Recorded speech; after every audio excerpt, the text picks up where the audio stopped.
예, 안녕하십니까. 서순복입니다. 오늘은 이제 인덕트에 대해서 좀 공부를 해 보도록 하겠습니다. 인덕트는 이제 코일을 이제 우리 스프링처럼 이렇게 감아 놓은 형태입니다. 우리 회로적으로는 이제 이렇게 나타내기도 하고, 그 다음에 이렇게 이제 짝대기 두 개 이제 끄인 걸 볼 수 있는데, 이제 이것은 안에 이제 페라이트 코어를 넣은 이제 그런 이제 인덕터는 이렇게 짝대기 두 개를 꺼가지고 이제 표기를 하기도 합니다.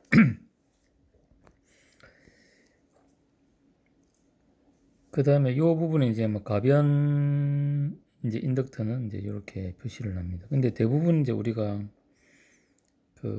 에어컨은 안에 이제 페라이트 코어가 없는 것이고, 그 다음에 이제 대부분 우리는 이제 그 안에 페라이트 코어를 넣어서 이제 거기다가 이제 권선을 감아가지고 이제 인덕터로 사용합니다. 이게 우리가 쓰는 이제 대표적인 거라고 볼 수 있고, 그 다음에 페라이트 비드라고 그래가지고 우리가 이제 통신 라인에 이렇게 코어를 싸는 이제 그런 걸 우리는 비드라고 얘기합니다.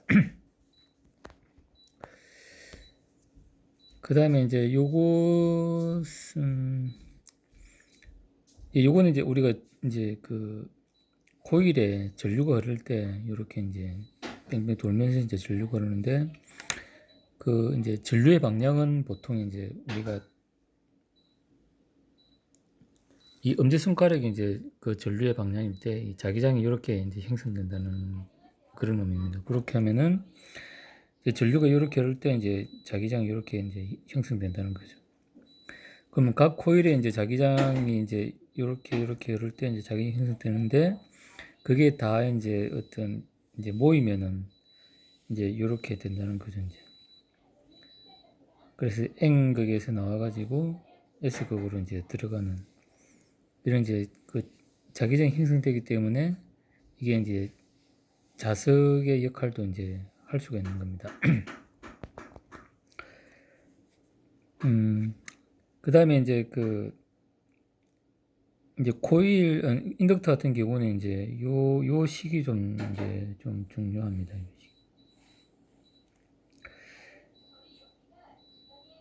그래서 이것은 이제 내가 이제 어떤 스텝 입력을 가했을 때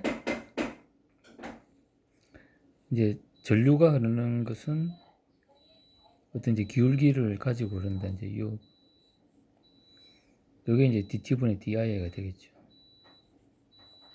dt분의 di인데, 이제 요 기울기는 이제 인덕터하고 관련이 있다. 뭐 이렇게 보시면 될 것 같습니다. 그 다음에 여기 이제 좀 뭐 이제 잘 설명해놨는데, 우리가 이제 인덕터를 생각할 때는 이게 이제 전류가 흘러가지고 이제 어떤 터빈을 돌릴 때 이제 여기에 어떤 이제 회전 관성, 우리 이너시라고 얘기하는데, 이제 어떤 질량을 가진 이제 어떤 물체가 있을 때 이제 순간적으로 이렇게 돌리기는 어렵죠. 이제 그러니까 이제 계속 돌려가지고 천천히 이제 속도가 이제 증가를 하게 되어 있습니다. 우리가 보통 이제 어떤 물체를 이제 밀 때도 등속 운동에 이르기 전까지는 이제 가속을 하기 전까지는 이제 힘이 듭니다. 이제 그런 거 우리가 이제 좀 관성이라고 하는데, 그런 이제 관성의 성질을 이제 나타내는 게 우리가 이제 이제 인덕터라고 할 수 있습니다. 그래서 우리가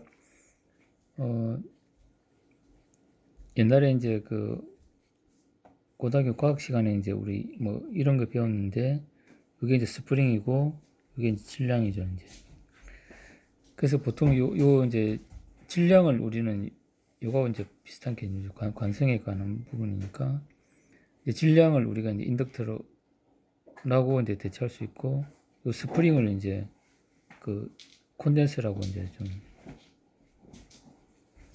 이렇게 매칭을 시키면 이제 좀 이 비슷합니다. 어차피 이제 우리 2차 방정식으로 이제 나타나는 건 똑같기 때문에 그 같은 거라고 봐야죠. 이제 전기계에서는 콘덴서가 이제 우리 물리계에서는 이제 스프링이고, 그 다음에 전기계에서 인덕터가 우리 물리계에서 이제 질량이다. 이렇게 나타낼 수가 있습니다. 그 다음에 이제 인덕터가 이제 사용되는 뭐 그런 그 회로로 이제 우리가 좀 볼 수가 있는 것 같습니다.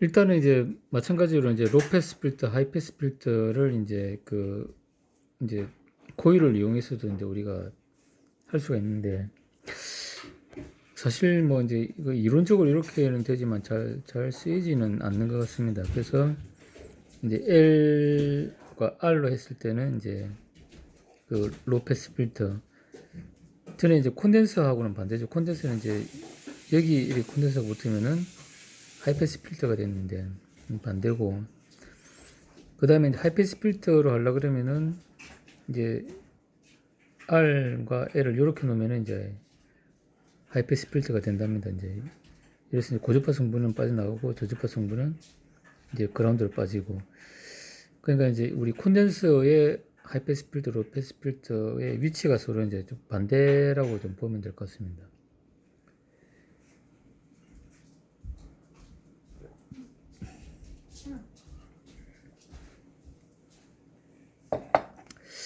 그 다음에 이제 우리가 직병렬 이제 그 레조넌트 이제 이 공진 회로를 구성할 때 이제 직렬과 병렬로 이제 이렇게 구성을 할 수가 있습니다. 그 다음에 이제 우리가 인덕터에서 가장 중요한 부분 아마 요 이제 우리가 DC 컨버터, 전력 전자에 쓰이는 DC 컨버터에서 이제 요 역할입니다. 이제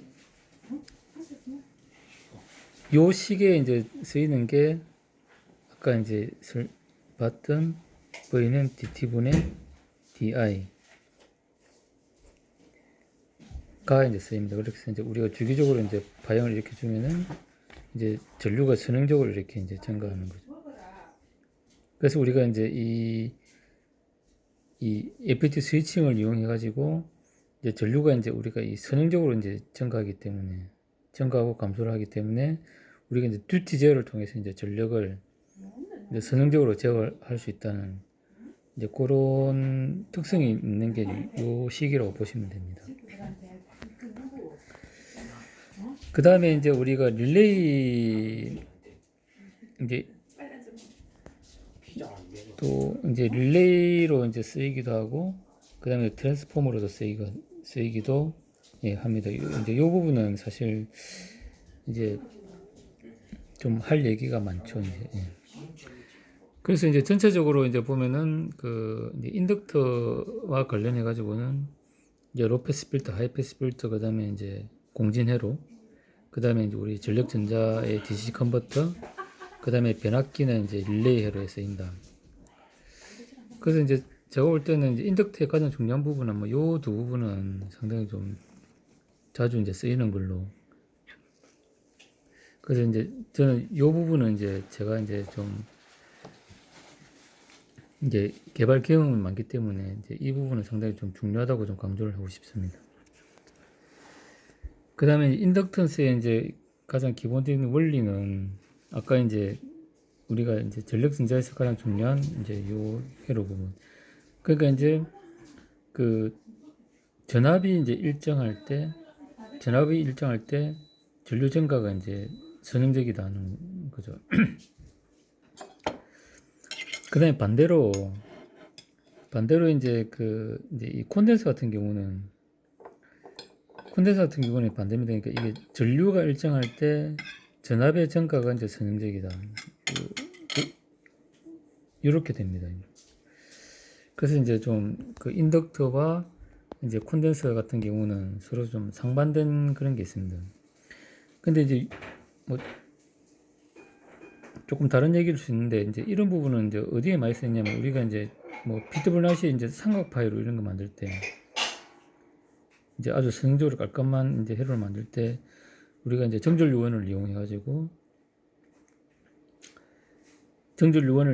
뭐 이런 식으로 이제 만일에 주면은 이제 그 전압이 이제 이렇게 나오겠죠 이제. 그 이런 식으로 이용해 가지고 우리가 PWM 제어 IC 때 이제 그 캐리어 주파수라고 하는데 이제 그 삼각파나 이런 걸 만들 때 실제로 이제 요게 쓰인다고 보면 됩니다. 근데 실제로 이제 우리가 전력 전자 전달을 할 때는 요 식이 쓰인다고 이제 보시면 될 것 같습니다. 그래서 이제 그 일단 콘덴서와 마찬가지로 하이패스 필터, 로패스 필터를 구성을 할 수는 있지만 이론적으로는 할 수 있지만 실질적으로는 좀 잘 쓰이지 않는 것 같습니다. 그 다음에 이제 이 LC를 이용해 가지고 이제 우리가 공진회로를 구성하는 경우는 이제 그 많이 쓸 수 있고 이제 그 다음에 릴레이나 변압기 같은 것도 많이 쓰이고 그 다음에 이제 특히 전력전자 회로에서는 이제 요 회로를 이용해 가지고 전력전자 회로를 이제 선형적으로 제어한다. 이렇게 예, 우리가 알 수 있는 것 같습니다. 그래서 일단 그 인덕터에 대해 가지고 일단 뭐 그 이제 우리가 뭔가 이해를 할 때 가장 중요한 부분은 제가 볼 때는 이 부분인 것 같습니다. 어떤 전류적 관성을 유지한다. 그러니까 회전에 대해서는 이제 어떤 이너시어의 어떤 작용을 할 수가 있고 우리가 이제 그 직선 운동에 대해서는 이제 질량의 어떤 그래서 이제 이 어떤 관성을 유지하는 그런 역할을 한다. 고 이제 좀 알고 있으면은 우리가 회로적으로 이해하는 데도 훨씬 도움이 될 것 같습니다. 예, 오늘은 여기까지 하고 다음에 또 이제 그 인덕터 나머지 부분 예, 공부해 보도록 하겠습니다. 감사합니다.